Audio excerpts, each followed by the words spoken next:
Hello and welcome to the Chronicles of Dragonlance podcast, where we go through every single book in Dragonlance, I guess one book at a time, but really what we've been doing is going through the Chronicles one chapter at a time. So maybe someday we'll get to the rest of the books. But right now, we are here in Winter Night. I'm one of your hosts, Shivam, and with me as always, my dear friend John. Hey, John. Good afternoon. And look, you gotta walk before you can run. And so we're building up the expertise in these foundational texts. And then once we have the settings and the... Yeah, but real talk, it's also like, these books are really good and really fun. And it would suck if we had to just kind of skim through them. I mean, I'm not saying that every Dragonlance book is going to be great, but at least these initial ones are worth the walk.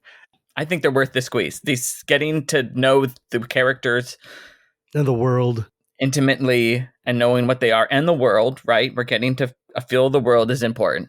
No one's complained yet. Right. No one has said to me, hey, you guys are going too slow. I need you to speed up and start summarizing these. So, oh, no, there have been a few people who've been very cheeky about it. Like, oh, I heard you were going to go through every book, huh? I'm like, look, man.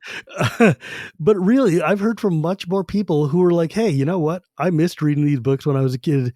Or like, I miss reading these books and I really enjoy going back and reliving the stories with you guys. And I think that's super fun. Yeah. Today, though, we are here at Book 3, Chapter 3 of Winter Night, the Dragon Orb, Caramon's Pledge, which is a very interesting interstitial chapter. And I say interstitial because this is like a really big pivot point for a lot of different things happening.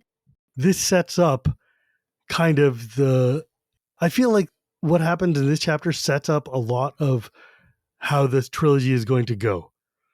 And it really explains like Raistlin's this is like one of Raistlin's big pivot points in the entire trilogy. And it's also another one of Caramon's big pivot points. It's a short chapter, but it's an important one. Can we talk a second about the chapter art? Oh my God, yeah. It's so creepy. The Dragon Orb with the two hands coming out of it. Yeah. God, I know we mentioned this last time, but I miss the fact that they used to do interstitial chapter art that meant something, that matched the content of the book. Yeah. It is so sick.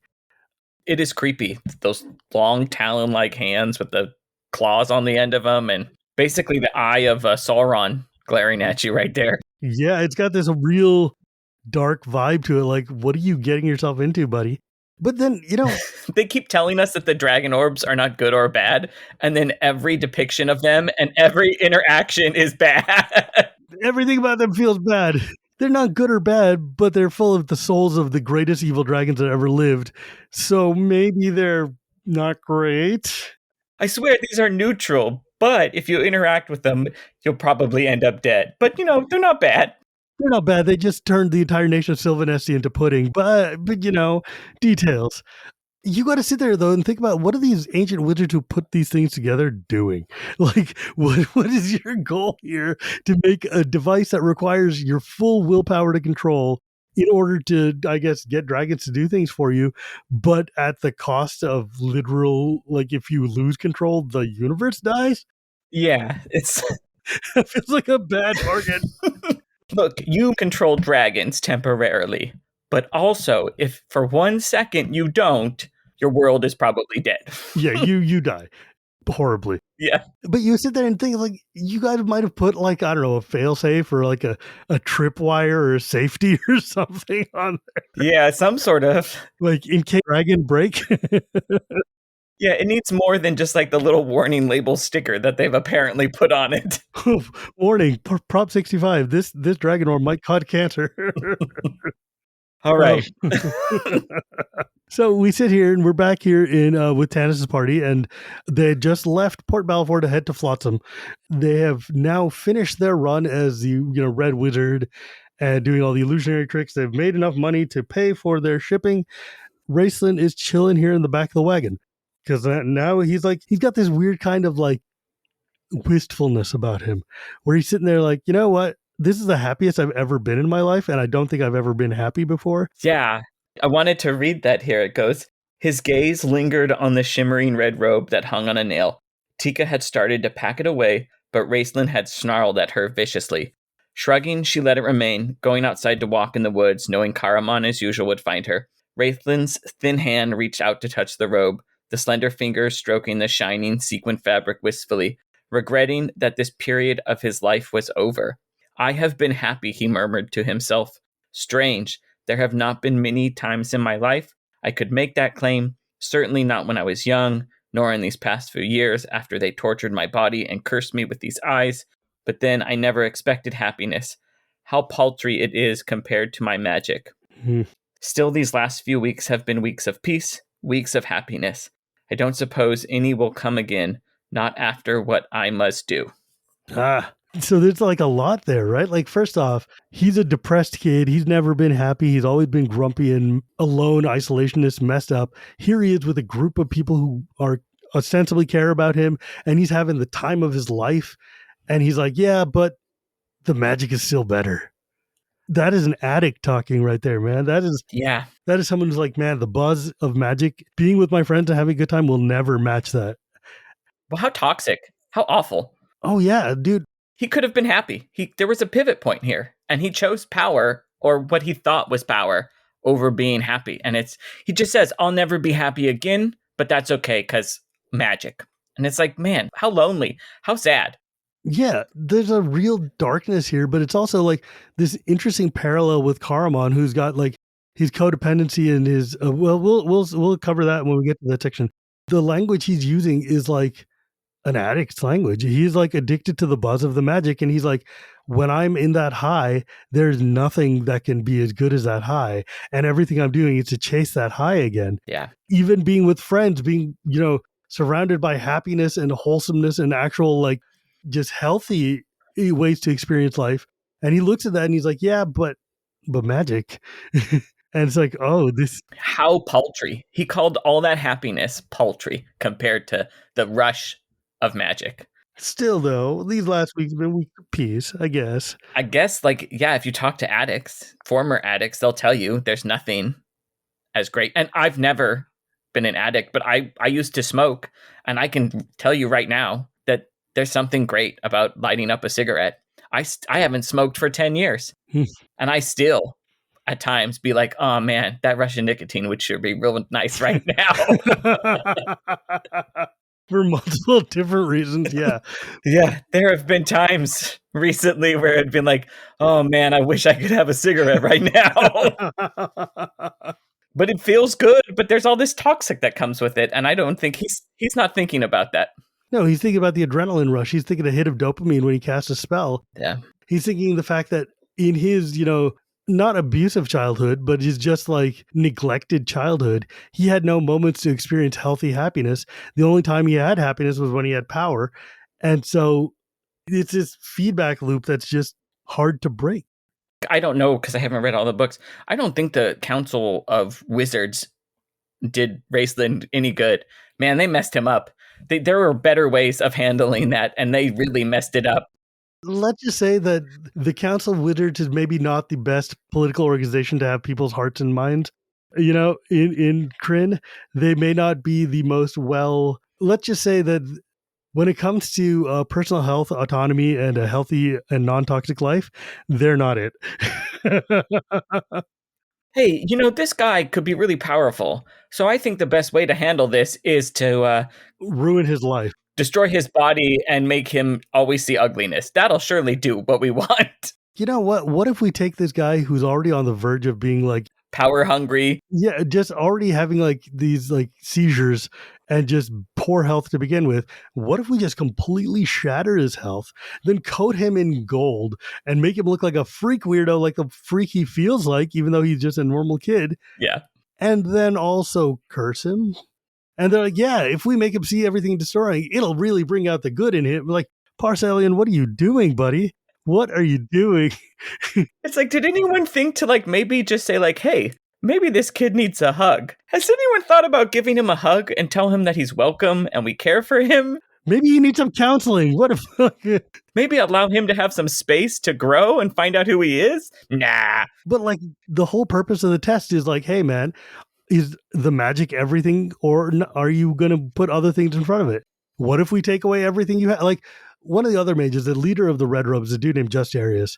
he was a famed athlete and young athletic scholar, and he liked to run cross country and do all these things. He was super fit, and he was also good at magic. So what did the magicians do during his test? They permanently broke his leg and made him limp.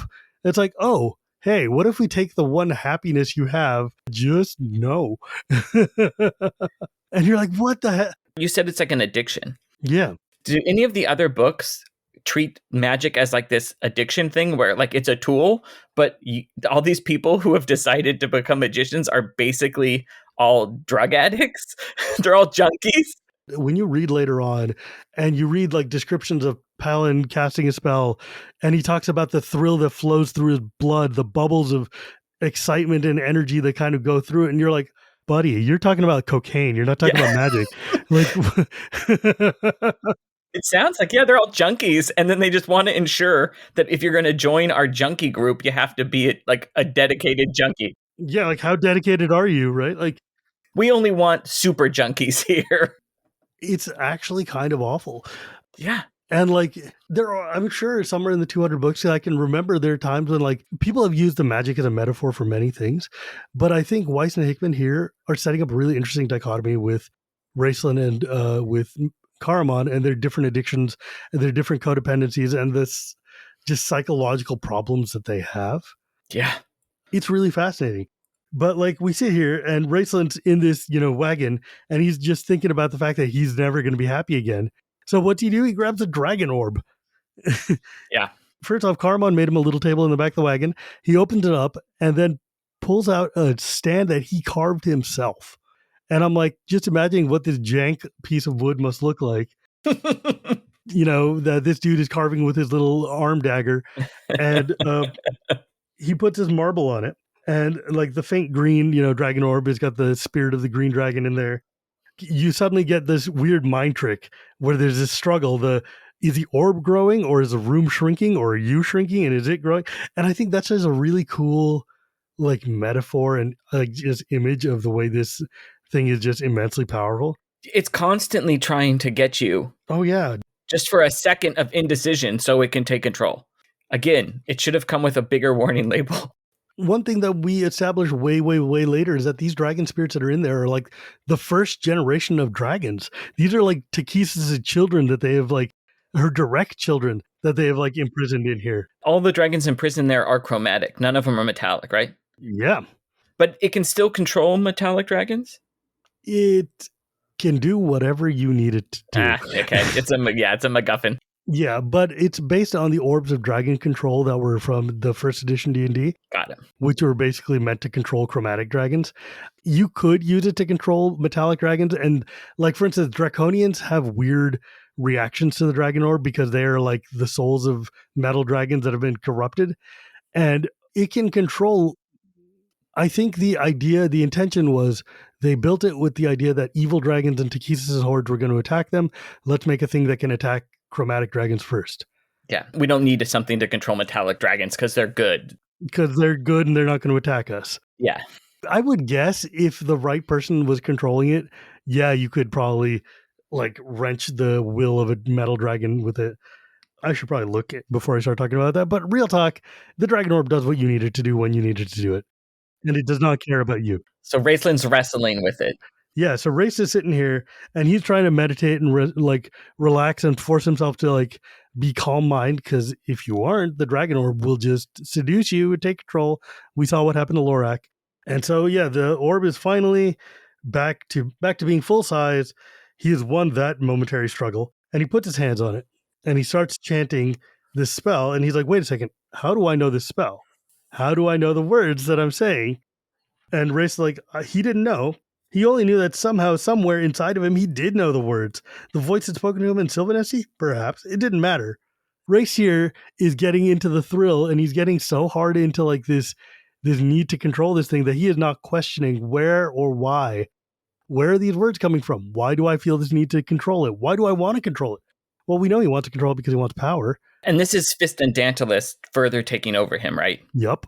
Yeah. This is Fist and Dantalus working his powers to more fully control Raistlin's body. Fisty wants to turn Raist into a lich host. Yeah. He wants to be able to then later control Raistlin and handle it. And for that, he needs to get Raist out of danger. And that means controlling the Dragon Orb and using it to get him out of danger. But Raistlin uses the spell and controls or tries to fight the thing for control. And there's an interesting passage here where the colors inside the orb cease to swirl. A light glowed at the center, neither white or black, all colors yet none. And so it's like, oh, wait, who do we know that's all colors and none? That sounds like particular 5-headed chromatic dragon. And then this is where the image of the chapter comes in. 2 hands come out of the orb. They grab him, and suddenly the room vanishes. The light vanishes. There's no dark, no light, only these hands that he can see. He can't tell what race or gender they are. Are these Takesis' hands? We are not told. I believe that they're the orb's hands itself. Got it, okay. The magic imbued within the orbs and with the dragons themselves contorts itself to be whatever will mess with the wizard trying to use it. So this is some sort of entity. Yeah, this is the orb itself. It's like the sentence of the orb itself. Because like Takesis would not allow herself to be chained into an orb like this. Yeah, that makes sense. And these things piss her off because they're her children inside. So I think what the image here is telling us is that because like what we see in other books and stuff is that the orbs themselves kind of contort themselves to be what the wizard using them is most susceptible to. And so Raist is seeing like sort of Takesis' hands here because he's like weak to her, not necessarily because it's Takesis inside there. Okay. Yeah. But so he grabs onto them. He realizes the hands are slowly dragging him in, and he's like, wait, no. And he snaps out of it. He grabs back and he grabs control himself. And he's like, no, I'm not following you into there. You're coming out to me. And this is like, the internal struggle of like running to use this power is forcing it to bend to your will. The hand stopped. Let's see. Tightening his own grip, the mage summoned all of his strength, all of his will, and pulled the hands towards him. The hand stopped. For the moment, the 2 wills vied together, locked in a life or death contest. Raist felt the strength ebb from his body. His hands weakened. His palms began to sweat. He felt the hand of the orb begin to pull him again, ever so slightly. In his agony, he summoned every drop of blood, focused every nerve, sacrificed every muscle in his frail body to regain control. Slowly, just when he thought his pounding heart would burst from his chest or his brain explode in fire, Raistlin felt the hands cease their tug. They still maintained their firm grip on him, as he maintained his firm grip on them. But the 2 were no longer in contest. His hands and the hands of the Dragon Orb remained locked together, each conceding respect, neither seeking dominance. So there we are. The very next paragraph, the ecstasy of the victory, the ecstasy of the magic flowed through Raistlin and burst forth, wrapping him in a warm, golden light. His body relaxed, trembling. He felt the hands hold him gently, support him, lend him strength. If that's not getting high, like what is? Well, that's either an orgasm or it's getting real, real high, right? Yeah. Right now, he had just gone through the like apotheosis of magic, right? Like because like when you listen to the description of how Weiss and Hickman talk about magic, the mage generates all this power and then just releases it in this just burst of ecstasy and joy. And I'm like, dude, yeah, you guys are really making a kind of a statement here about what is the magic, what is it meant to be, and it's kind of a profound feeling of like, yeah, it's like, haha, they're orgasming or whatever, but it's also just you're getting all of this power and you're releasing it through yourself, and you're getting this just kind of just rush of chemicals that is making you like the dopamine hit, the adrenaline hit, and you're just full of like ecstasy, right? Like you're high. Yeah, you're just completely high. Like unlike you in my younger days, I did have an interesting time, and so I know what this feeling is like. But it's like you get this. It's the resolution of going up and then coming back down again, and that's what it's like. Like whenever they describe like after the wizards have finished casting their spells and the spell vaporizes, and they're just like lost, and they're just like completely weakened and just spent, right? Like. So he's controlling this thing, and he's asking the orb, like, what are you? Good, evil? What's going on? And the orb's like, I'm nothing. I'm everything. I'm just here. The essence of dragons captured long ago. And he's like, what do you do? And it's like, how do you control the dragons? And the orb's like, oh, you command it, and I call them to me. They show up. And they're like, look, if you are weak, the dragons will turn on you. If you're strong, they won't turn on you. That's on you. They cannot help themselves, is what it says about dragons. Yeah. You will control their mind, and basically like they will be forced to do what you want. the orb is sitting there going like, now chill. You're weak. Let's chill. Let's relax. Go to sleep, little baby. And Race is like, no, I need to know what's going on. Where do I go? And the orb is like, now, I'm going to put you to sleep. But before you do, I'm going to tell you, you need to go to the Library of Astonus of Palanthas. He's got all the books that all the wizards left there. So go find them and read them and you'll figure it out. Bye. And Race just sits and passes out. Well, I think that the orb is tricking him here again, because it's like, oh, now that you've beat me, you can relax and I'll help you. And it's like luring him into a, oh yeah, 100%. oh, I will protect you. Now that we've joined, you can call on me. And it's like, that is not an orb. That is an evil dragon talking to you. Just like Lorak was tricked by Cyan Bloodbane, right? Like, yeah, exactly. There are other evil dragons that now they know that, okay, we can't defeat him in a direct fight. So we'll lure him in. We'll tempt him with what he wants, which is knowledge and power. Mm-hmm. And we can slowly, and we see it working here. This section ends with him like kind of passing out, being overwhelmed by the orb and the knowledge that what he needs is from in that library of Astonus. Yeah. Shivam's namesake, by the way, guys, don't forget. Race pieces up. And then we're left to a chapter jump, and we see Tika and Caramon are in their own, let's say, ecstasy. But they're trying to get there. Like, she wants to get there, and this is so funny. Caramon is not. Yeah, he's blocking the chicken himself, let's say. The thing is, it's like you sit there and the chapter starts with, Tika and Caramon laying each other's arms, and Tika's red hairs clung around her face and forehead. Her eyes were closed, her lips fully parted. You get this whole like read of like, oh, they totally just got laid. And then literally the next sentence is, please, Caramon, this is torture. Please love me. And Caramon's like, no, I won't. Yeah. I'm sorry, I didn't mean to let it get this far. And she's like, what the hell, man? Yeah. Like, what are you doing? Then why are you in this cave with me? Yeah, it's like, why are we here? What's going? And Tika's like, I meant to get it this far. I'm not frightened. What are you doing? Why are we doing this? And she says, everyone else knows. They want you to go this far. She's like, they're making fun of me because you're not doing this. And Caramon's like, no, they're not making fun of you. They're just, trying to help. But I can't because my brother and the responsibility I feel towards him. It's interesting where it says Tanis is even trying to encourage it, because I think everyone else in the party realizes that Caramon's relationship with his brother is deeply unhealthy. And they're trying to be like, hey, maybe you should have some outside interests other than your brother. Here's one, Tika, or, take up wood carving. Like, maybe. Yeah, literally anything. Anything, please. Just like, I don't know, what do you need? But Caramon's like, yeah, look, Tanis even told me that to my face that I was a fool. And Tika's like, he's right. And then Caramon's like, well, maybe not. And then immediately his tone of voice makes, Tika stop and look at him. He's like, you don't know what happened to Race in the Towers. None of you know. None of you ever will. I know. I was there. I saw they made me see. And Caramon shudders. And then he's like, they said his strength will save the world. What strength? Inner strength? I'm his outer strength. I don't understand, but Raistlin told me in the dream that we were one whole person cursed by the gods to put in two bodies. We need each other, right now at least. Maybe someday that'll change. Maybe someday he'll find the outer strength. He sits there, and this is such a Mormon thing. It's just like, I want to get laid, but someday someone will find you. I promise that you'll find a nice guy, Tika. You're great. Tika's like, you are the biggest blustering doofus I've ever met. Suddenly, his woe is me speech is interrupted by Tanis yelling out there.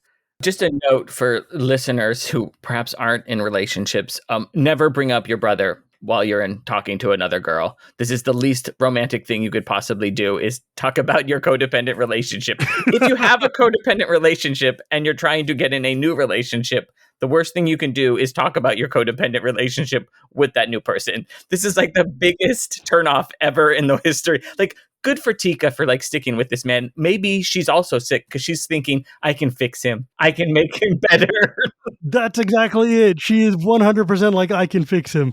And he just like, I'm a broken soul. And she's like, I love that. Need to fix you. And it's like, okay, look, I get it. Tika's young and inexperienced, and she's got that vibe of like, look, I really want to get laid, and also I really like you, and I want to fix this. And Caramon here is just laying out 100% without saying anything, that he is deeply and fully dependent on this other person. These are red flags for our listeners. These are both red flags. If you know someone like Tika, that's a red flag. If you know someone like Caramon, that's a red flag. Go find a healthy relationship to be in. Hickman writes in the Annotated Chronicles that Caramon's a selfless individual, someone capable of loving another person completely and at his own expense. It is this quality that both makes him great and makes him vulnerable. Raistlin represents a bad side of a codependent relationship. You sit here, and this whole scene is Caramon's like, I will not abandon my brother at any cost. And he runs off immediately, like Tanis yells out, like, Caramon, come here. And without a second thought, without the fact that he's got a half-naked chick just lying there, just drops her on the ground and pieces out. And he runs off, shoves Tanis aside, goes to the wagon where Raistlin's got his little apartment, and races on the ground. And you can tell he's messed up because his skin is white. Mm-hmm. It is pale and bloodless, which is hard to do when your skin is gold.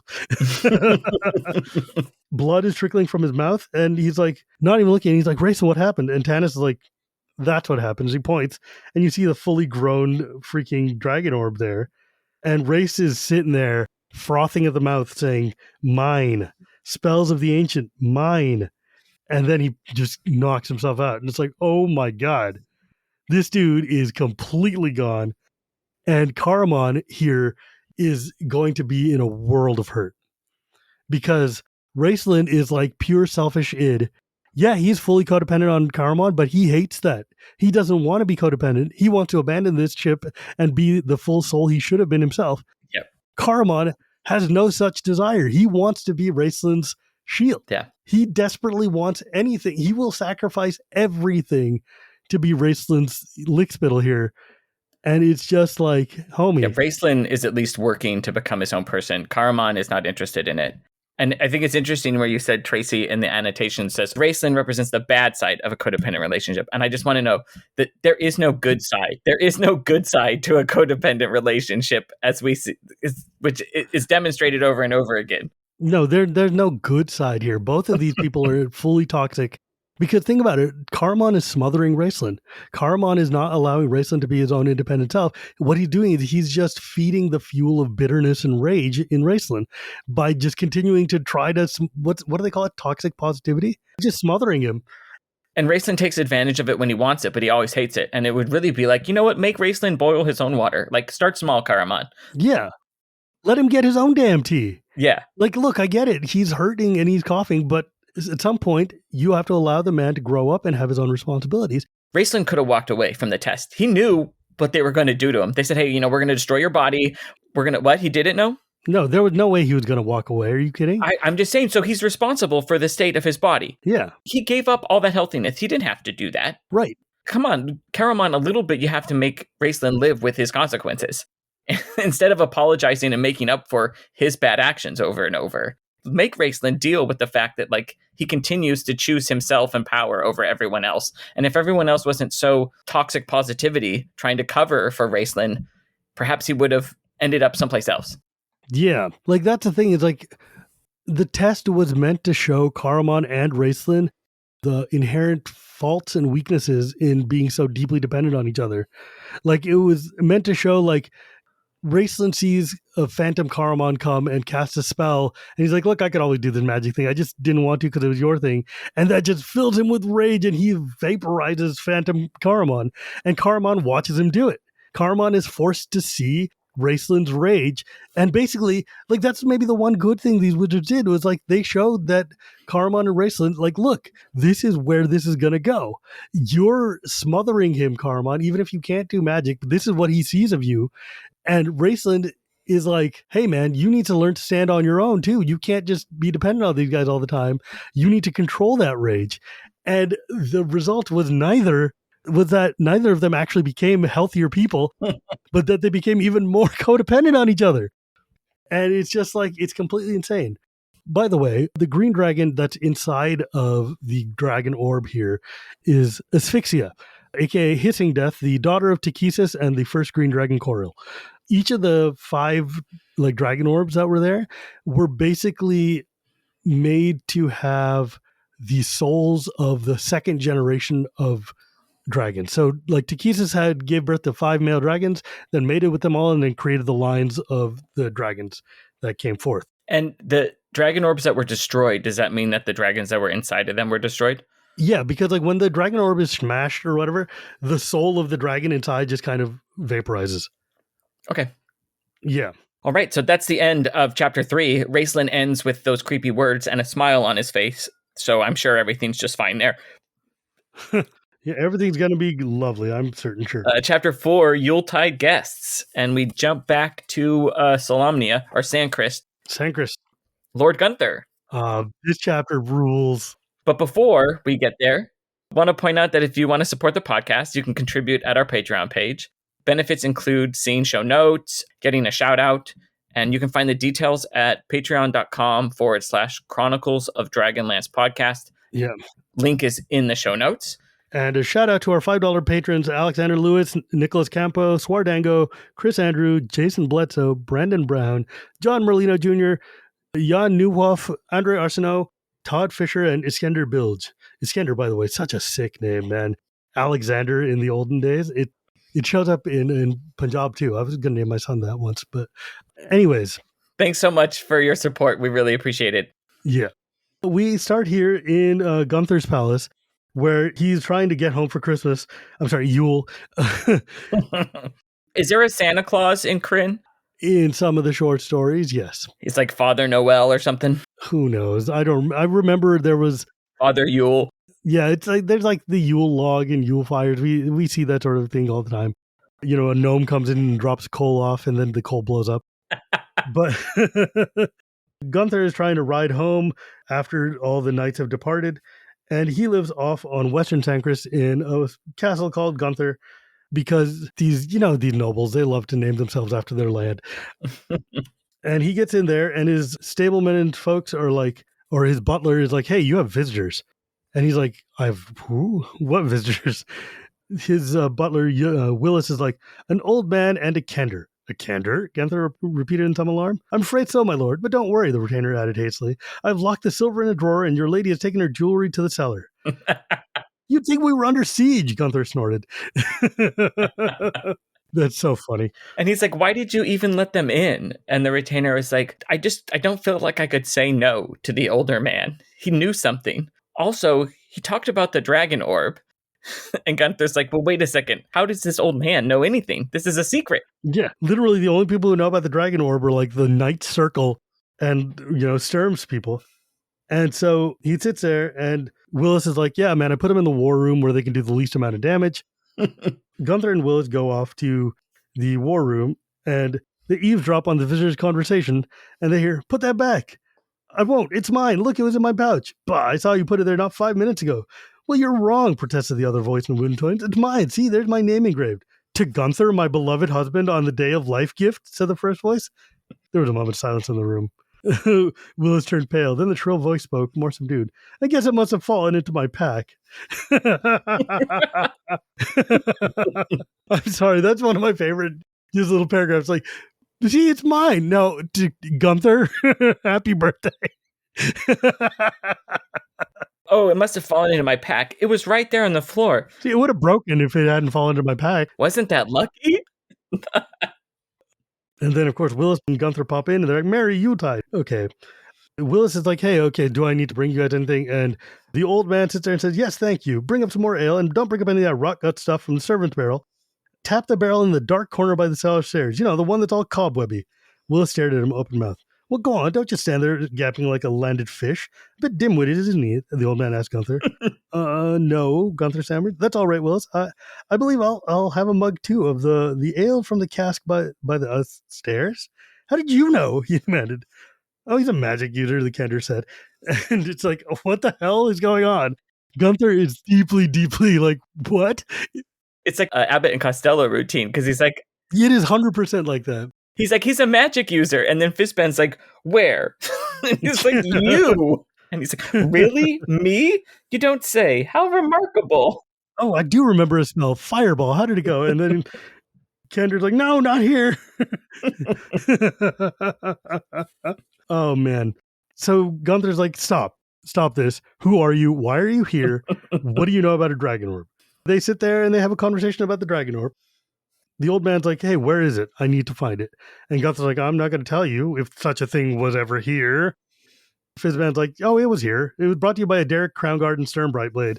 And Taz's like, they're friends of mine. And he's like, I helped get the orb. I was at Icewall. Yeah, and Gunther's like, yeah, and if I believe this garbage, then, you know. But wait, Sturm did say something about a Kender. What were the others in your party? And then they mentioned it, and Gunther's like, oh crap. But he never said anything about a magic user. And Fizban's like, yeah, that's because I'm dead. And Gunther's like, smashes his feet on the ground, like, what the hell are you talking about? Yeah, it's so funny. Willis comes in and he's like, look, there are 3 mugs and then 1 on the mantle, and there better be 4 when I come back. Tess is like, I'll keep an eye on him. Don't you worry. Yeah. And the Knights, of course, they fear and hate magic. They're not a fan. And having this crazy magic user sitting here in the middle, Gunther's like, why do you want to know where the orb is? And Fizban's like, I keep my own counsel. Let it be enough for you to know that I have come seeking the orb. It was made by magic users long ago. I know of it. I know a great deal about it. Gunther hesitated, wrestling with himself. After all, there were knights guarding the orb, and if this old man really did know something, what harm could be telling him where it was? Besides, he didn't feel like he had any choice in the matter. Fizban absently picks up his empty mug again and started to drink. He peered inside him mournfully as Gunther answered. The Dragon Orb is with the Gnomes. Fizban dropped the mug with a crash. It broke into 100 pieces and went skittering across the wooden floor. There, what did I tell you? Said Taz. Sadly, I the shattered mug. Now we learn about the Gnomes, and I had completely forgot that they were in the original trilogy. Oh my god, the Gnomes are my favorite. This is the beginning of one of my favorite parts of this trilogy, period. The Tinker Gnomes are my favorite race on Krynn. I love it. I love them. I love every part of this. And this is also one of the most important passages in fantasy, honestly. In fantasy. You know why? Because before this, gnomes in D&D were small little creatures that talked to woodland animals. Like their whole power was speak to like badgers and woodchucks and whatever. They were like druids. Yeah, it's sort of like, think David the Gnome type of thing. Yeah. Little weenies that talk to like, you know, like sort of, druids and that sort of thing.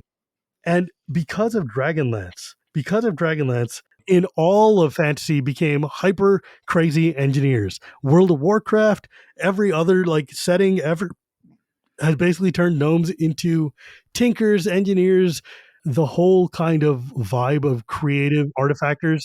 The arcane engineer. Yeah, artificers and the whole thing. Wow. Yeah, because like that was an archetype that didn't exist, and this was a race that was in need of it. Jeff Grubb writes this thing in the that I want to read here. One of the goals of Dragonlance was to do different things with what would then establish D&D concepts. No orcs or lycanthropes. Minotaurs is an intelligence race. Kender is more than token clone halflings. And then there were the gnomes. I'll take the blame for that last one. Gnomes, up to that point, were poor relation player characters of AD&D. They were late arrivals. There were one more little people race in the game, joining the dowdy dwarves and the happy halflings. They had one cool ability. They could become illusionists, which were already a DM's nightmare. And they could talk to burrowing animals. Yeah, there's a reason to play a gnome. I want to chat with a woodchuck. Gnomes were not the most desirable characters in the bag, but we had to take them into account in the game. So we were casting about for what roles gnomes would play, if any, in Dragonlance, and I started to riff about my previous occupation, engineering. Most of my brief engineering career consisted of making repairs for things that other engineers had designed and later discovered were impossible to accomplish. I pitched the idea of gnomes as the ultimate inventors, but that most of their inventions were made in order to fix their previous inventions. Tracy thought that was hilarious, and soon all the gnome flingers and all the other devices of Mount Nevermind appeared. The gnomes themselves took on a new lease on life and eventually escaped into space and possibly other people's campaigns. In AD&D campaigns, both DMs and players learned to fear when a fast-talking, curious, helpful gnome appeared. And that's all because I made fun of engineers. Thank you, Jeff Grubb, for one of the greatest innovations in fantasy since Tolkien made halflings. Like, honestly, giving gnomes the engineering degree is one of the coolest things to ever happen, and I think it's so cool. With the twist of failing engineers, fixing your problems by over-engineering again, like doubling down, double down, double down. It's so good, and everything has to be referred to committee, and then the committee has to be referred to committee, and you'll come back in 38 years to find out if they've decided on the name of the third committee yet or not. The Siege of Mount Nevermind is one of my favorite novels in Dragonlance because it's so over-engineered. And of course, Jeff Grubb wrote Lord Toad, which is the funniest Dragonlance novel of all time. He also created the Pantheon. And he also created Forgotten Realms, though at least named the plane Toril. But anyways, so the gnomes are here in Mount Nevermind, and we get now this nice little explanation of what the gnomes are. So the gnomes lived in Mount Nevermind for as long as they could remember, and since they were the only ones who since they were the only ones who cared, they were the only ones who counted. Certainly they were there when the first knights arrived in Sancris, traveling from the newly created kingdom of Solamnia to build their keeps and fortresses along the westernmost part of their border. Always suspicious of outsiders, the gnomes were alarmed to see a ship arriving on their shores, bearing hordes of tall, stern-faced, warlike humans. Determined to keep what they considered mountain paradise secret from the humans, the gnomes launched into action. Being the most technologically minded races of the Kryn, they're noted for having invented the steam-powered engine and the coiled spring. The gnomes first thought of hiding within the mountain, but then they had an even better idea: hide the mountain itself. After several months of unending toil by their greater mechanical geniuses, the gnomes were prepared. Their plan? They were going to make the mountain disappear.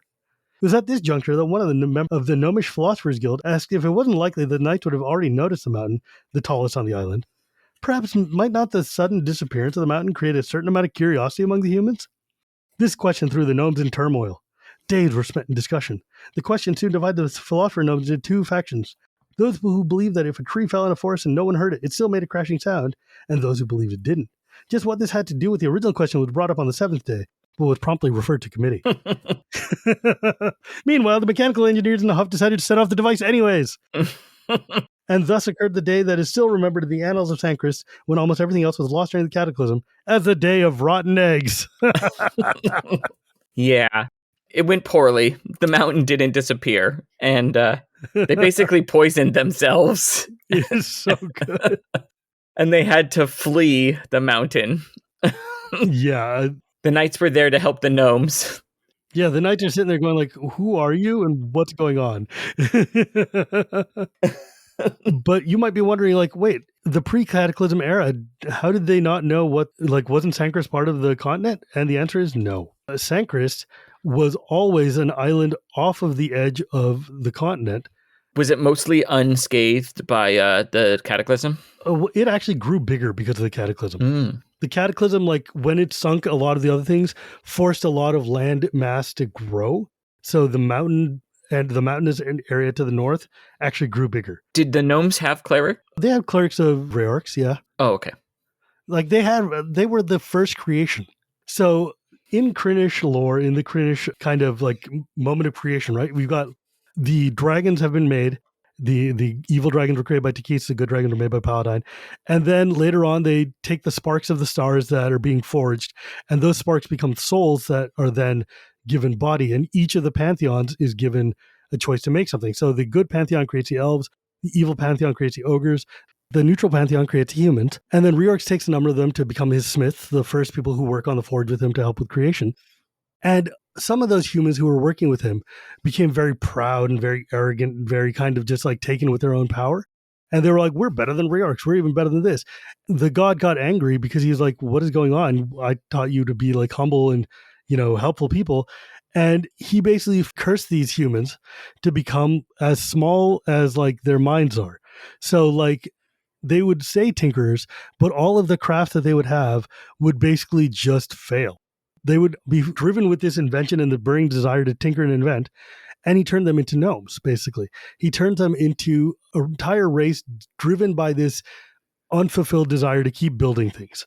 Put them on Kryn, and they go off and they found the kingdom on Talatis and then make their way to Sancris and so forth. And there were the original Nomoi, and then some of these Nomoi become like cursed into becoming the Minoi, the Tinker Gnomes. Basically, these guys try to go and capture the Grey Gem of Garguth. One of them goes, I believe his name is Milgas Kaldor, goes and builds a ladder to try to climb up to space, to the moon, to get Greystone out of Lunitari, and he brings it back down. And with his magical net that Raorcs give him, the gem comes down here, and suddenly this gem, which is like, the purified spell, the essence of chaos, breaks free because the gods of evil basically lied to Raorcs and said, oh, it'll be fine. Nothing will happen. And so instead of anchoring neutrality, which is what the gem was meant to do, to be like the source of powerful neutrality, and instead of being the power of chaos, and it makes this pendulum of good and evil swing even more rapidly. And it's just insane. It's fully chaotic. And these gnomes go and they try to capture this thing. And this wizard named Gareth goes and takes it and puts it onto his tower there. And the gnomes basically try to siege. And they get through, but then the gem in its protection explodes basically. corrupts and changes all of the gnomes who are fighting. Suddenly, the gnomes who wanted the gem for its value and for its lust and for the luster and to break it down are turned into dwarves. And the gnomes who wanted it for curiosity to see what it could do are turned into kender. And that is like the sort of creation myth of Dragonlance. So these gnomes are basically the original humans that were the original architects who were builders who were then punished for being petty builders. Yeah. Got it. Okay. So it's basically the arrogance of engineering right here. And yeah, so like they go there, the Solamnics meet the gnomes, and they turn out that they actually have a lot of things in favor. Like they all share kind of a sense of personal honor and duty and a high regard for technology that's not magic driven. And of course, like they loved all the labor saving devices the gnomes invented, like the screw and the gear and the pulley, like basic tools. The knights were like, you guys do whatever you want and then show us what's useful and we'll take it. And that relationship worked out perfectly for the gnomes. Yeah. And one of the things I love is like basically the knights are looking at the gnomes and like, you guys look sort of like dwarves, kind of like you're short, you're darker skinned, have whitish hair.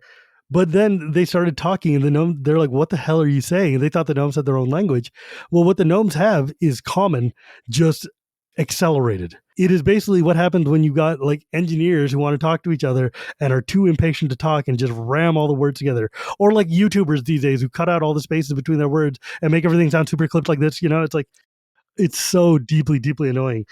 The knights soon discovered that while the gnomes appeared to be related to dwarves, being short and stocky, all similarity ended there. The gnomes were skinny people with brown skin and pale white hair, highly nervous and hot-tempered. They spoke so rapidly that knights at first thought they were speaking a foreign language. Instead, it turned out to be common spoken at an accelerated pace. The reason for this became obvious when an elder made the mistake of asking the gnomes the name of the mountain. Roughly translated, it went something like this. A great, huge, tall mound of which made of several different strata of rock, of which we've identified granite, obsidian, quartz, with trace of other rock we are still working on, that has its own internal heating system, which we are studying in order to copy someday, that heats up the rock to temperatures that convert it both into liquid and gaseous states, which occasionally come down to the surface and flow down the side of the great, huge, tall mountain. Never mind, the elder said hastily. Never mind. The gnomes were impressed. To think that these humans could reduce something so gigantic and marvelous into something so simple was wonderful beyond belief. And so the mountain was called Mount Nevermind from that day forth, to the vast relief of the Gnomish Map Makers Guild. And so the Dragon Orb shows up, and the knights are like, we need to know how the thing works. The only people we know who know how things work are the gnomes.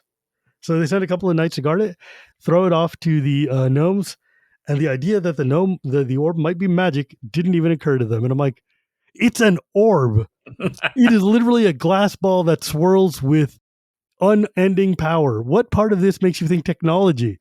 There's no like gear. There's no place to put a pulley. I'm pretty sure I saw one of these at Spencer's. Like it's probably got some batteries and some water in there. They'll figure out how it works. They'll figure it out. Oh, man. And that is how chapter 4 ends, man. I'm so stoked. I am so excited for the next chapter because like going into Nevermind is such a funny. Oh, man. It's so good. But yeah, thank you for listening. Next month, we go to book 3, chapter 5 of Chronicles of Winter Night called Gnome Flingers. And always check the notes. You can find our Blue Sky account. We've basically migrated over entirely. Our Facebook group, our Discord group, etc., and our Patreon. Thank you, John, for joining me. And thank you all for listening. And we'll see you next time on the Chronicles of Dragonlance. Later.